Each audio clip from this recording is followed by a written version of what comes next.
ابھی میں نے شاید کہیں اس کا مینشن کیا. گھر لے کے گیا دعا کے لیے، ایصال ثواب کے لیے. پہنچے دیکھے ان کے گھر میں ایک طرف قرآن ہے اور ایک طرف گنیش جی کی تصویر ہے.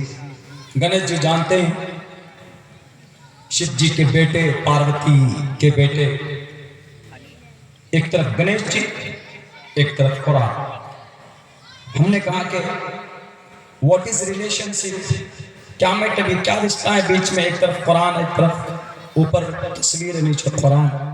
تو انہوں نے کہا کہ مولانا یہ قرآن محمد رسول اللہ انہی پر نازل بھی نہیں، یہی تو محمد رسول اللہ ہے نا. گنیش جی بتائیے جہالت، گنیش جی کو محمد کہہ رہے ہیں، حالانکہ گنیش جی شیو جی کے بیٹے ہیں.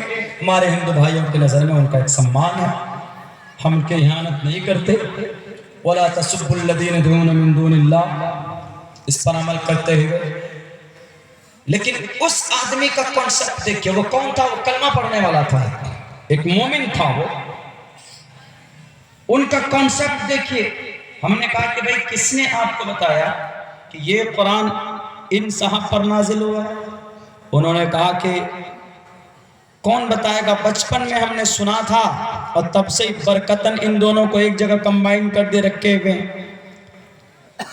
ہم نے کہا کیوں یہاں کوئی مولانا صاحب نہیں، آپ کے یہاں کوئی امام صاحب نہیں، آپ کے یہاں کوئی عالم دین نہیں؟ انہوں نے کہا کہ مولانا 40 سال سے بڑا I am 40 years، میں 40 سال کا ہوں، لیکن آج تک میں نے امام تو دور کی بات ہے، مسجد ہی نہیں اس بستی.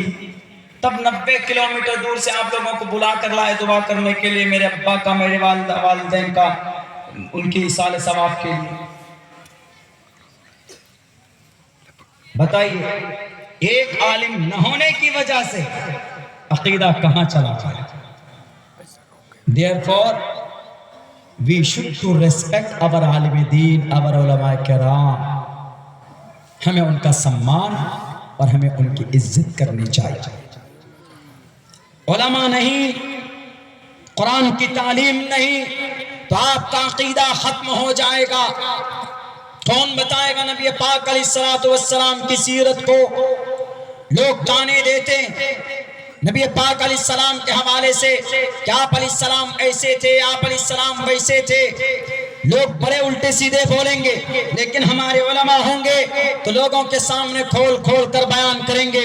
میرے بھائیوں، اگر آپ کو کوئی ڈیمورلائز کرتا، اگر آپ کو کوئی کہتا ہے کہ نہیں آپ کا قرآن پرانا ہو چکا ہے، آپ کی شریعت پرانی ہو چکی، یاد رکھیے جتنے بھی مہاپرش گزرے تاریخ اٹھا کر دیکھ لیجئے، دنیا کے اندر سب سے پہلا میکینیکل انجینئر اگر کوئی ہے تو وہ قرآن پڑھنے والا.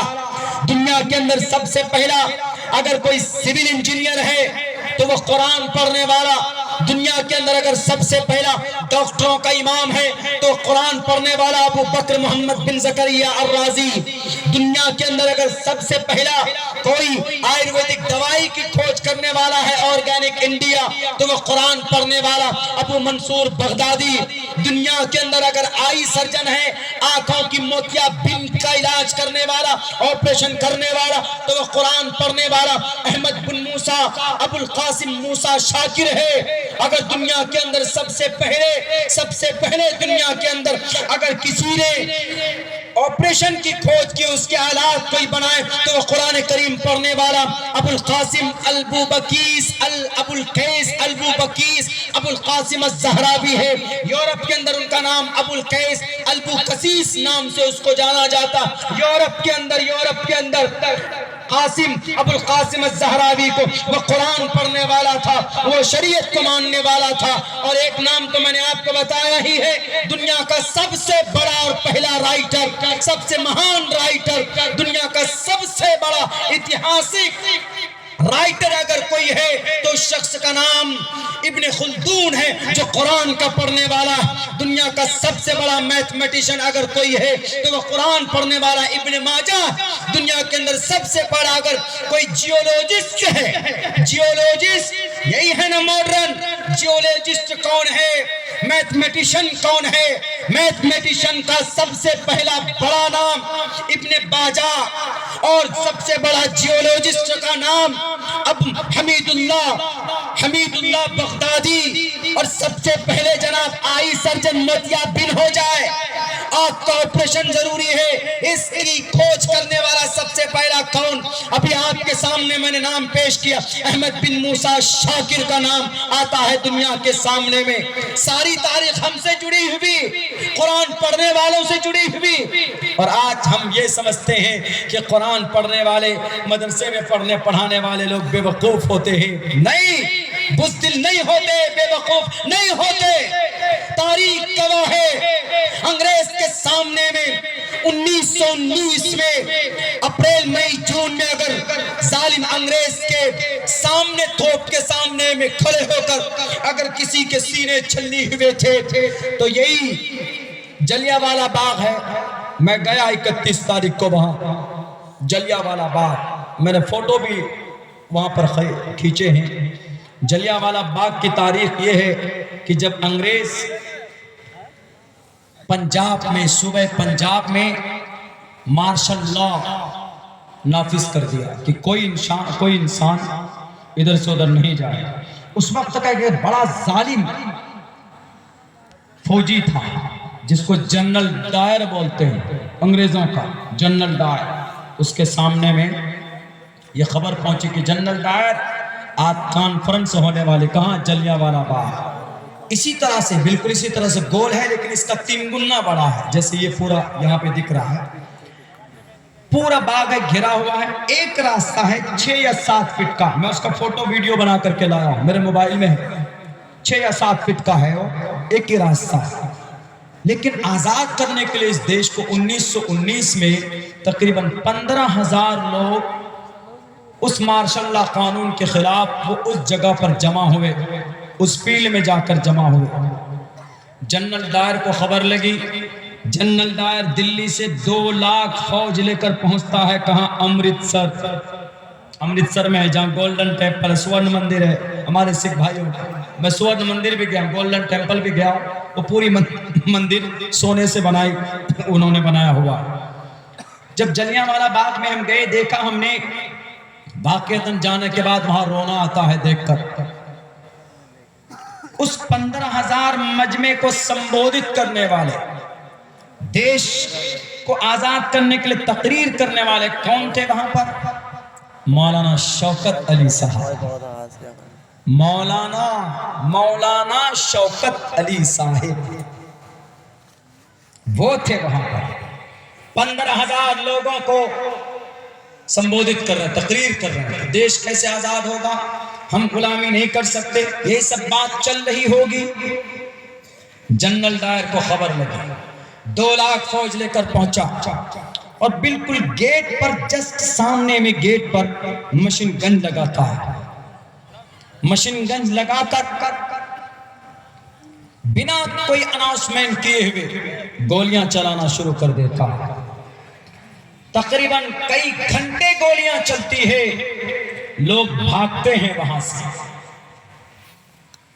کچھ لوگ ایسے بھی تھے جو اپنی جان بچانے کے لیے بھی بھاگ رہے تھے، بچے، عورتیں، دونوں کونے میں جائیں گے، دیکھیں گے آج بھی گولیوں کے نشان ہیں، وہ سفید چونے سے اس طریقے سے سرکل کیا ہوا گولیوں کے نشان آج بھی، اس کا بھی میں نے فوٹو کیا۔